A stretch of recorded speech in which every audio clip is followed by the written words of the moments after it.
Hi, this is Mandy with Scotland Marketing. Today we want to show you how to add an activity to a contact within your command database. You can do this to a singular contact or you can do it to bulk contacts at one time. This is important to you as an agent because it logs it within that contact's timeline so you can see and reference it again. When was the last time you may have reached out or last time you had a text message? And also to track that information that's in those communications, right? Or to maybe make note of a face-to-face meeting you had that you want to make sure it's documented. This also affects your reports tab within Command and will be reflected in the numbers there. So let's jump right on in. Where you can see that we're already in Command, we're going to come over here to the left to the Contacts tab. This is the second icon on your left. We'll have our contacts go ahead and upload here. Now there's several different types of activities. I want to go through those with you. Also, there's several places to add the activity. So just like normal in Command, there's multiple ways to do the same task. Just for convenience purposes, they have it in here in different places for you to make it super easy. So I want to show you those different ways that you can add it and what it looks like once you do add it. So we're just going to pick Deanna here as our subject for today. Let's say that I just happened to run into her in the grocery store and we had a great real estate conversation. So I just want to make note of that.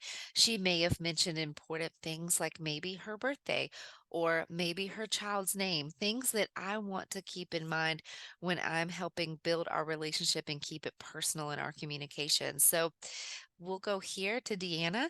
I can either click on her name and it will open her contacts tab right here. And you'll notice it'll open her contact profile, excuse me. On the right, you can see her timeline. This is where the activity would show once I get it here. You can see that you can even sort by activity, the different meetings, the different phone calls, maybe the text messages. You can definitely filter your timeline by those things right here. And over on the right, you'll see our first way to add the activity is right here. I can choose to plus sign it right there, or down here at the bottom, I can choose to hit the plus sign here, and activity is going to be the top one right here. Okay, you also notice it'll let you add a note or add a calendar event, but add activity, if we click that, it gives you that same pop-up right there. Two other ways I want to show you how to do this as well. I can come over here, come back out to my contacts tab when I'm just viewing my contacts in this manner. I can come over here to the three dots on the far right, give that a click, and choose Add Activity from this drop-down menu. When I do that, you'll notice we get that same pop-up window as well. One more way. That's how you add it to individual contacts. I do want to show you how to add this to multiple contacts at once. I can either choose the select all box right here to select all of the contacts, or just come down here and give a click to a couple of at a time if I want. If you have a large database you're working with, you can come right here on your right to show up to 500 contacts at a time. This will allow you to add a bulk activity to up to 500 contacts at a time. Okay.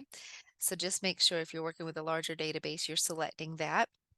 So let's say I just happen to see Deanna and Pablo at, again, the grocery store this weekend. So I want to make sure it's added to both of their profiles here. You'll notice the bulk action menu opened as soon as I selected a contact.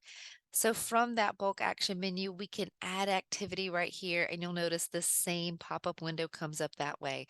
So those are the multiple ways that you can add an activity to a singular contact, but also to multiple contacts at a time.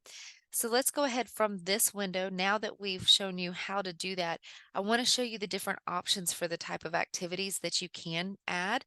So right here from your interaction type, you can see the different options. We have meeting. Think of this as your face-to-face meetings, whether it was scheduled or impromptu. This is where you would add that particular type of activity. You have calls, emails, and texts. All of those, of course, being electronic communications, regardless of who initiated them. you would choose one of those options right there. And you also have note. You'll notice a couple other places where you can add notes. It is within the contact profile.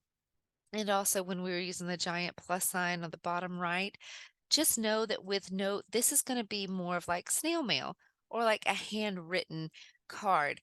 It does give you an option to put the date that it occurred, also a title and a description. The important thing about the note is do remember that as much as it will let you type right here in this field, it will only display 27 characters once it posts in the contact timeline, as well as with the description. You can type as much as you want. However, it needs to be 2,500 characters or less in order for it to post on the timeline. It will let you save it even if you put in, let's say, 3,000 characters, it will let you save it. However, it will not post the timeline if it's more characters than that. So do keep that in mind if you're choosing the note activity. If we choose meeting, like we were talking about, it lets you choose the date. Um, say, saw them at the local Publix and um, they love neighborhood events and we're headed to a local barbecue. So that would be important to me as an agent to know that they love being integrated in their neighborhood. So maybe these would be contacts that would benefit from a neighborhood nurture if they wanted to know more stats about their particular area or even surrounding areas. Maybe they are interested in another neighborhood and they want to learn more about their events and what's going on there. That's something that I could help be that connection point for them, and help give them information and add value to them. So I just would like to make note of that. So I can add that activity right here. And now it's posted to both contacts. You can see your box right here in the bottom right-hand corner. It's going to unselect them, and we're going to actually go into Deanna's contact profile here. And you'll notice right here within her timeline, that meeting is posted as an activity. I can even come here and select to sort just to see all the meetings, and it would show me how many times I've met with her in person and show me the notes from those meetings. So I hope that was beneficial to you. Let's go ahead and jump back into that add activity box one more time, just so I can show you what it looks like to do a call. It gives you a basic description.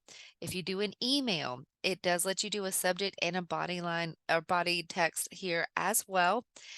Text, it gives you a description as well. So those are the different options that you have when adding your activity level here. And now I want to show you in your reports tab where you can see those numbers show up for those activities that you have added. So over here under your reports tab, it looks like a little graph. You can come here and we're going to go under our reports at the top. And where it says show opportunities report, we want to click that and choose database report. Now, this may not have had time to completely update since I just entered that information. But if you come down here on the left, you can see activities and it shows you how many activities. You can sort by today, yesterday, this week, last week, this month, last month, and year to date. And if we do year to date, you can see all of those activities show up, all the smart plans, emails, and things. It even goes into detail with the text and the notes. If I had entered notes or a call, I could also come over here on the far right and check text and calls. This does show the Twilio usage and things like that over here on the right. But if you were here under your reports for activities, it does get those included if you had manually added them as well underneath activities. So we hope this was helpful to you today. If you have any questions, please reach out to us at support@scottleroymarketing.com and we will be very happy to help you or either jump into your account and help you get anything squared away if you've got issues. So thanks for watching today.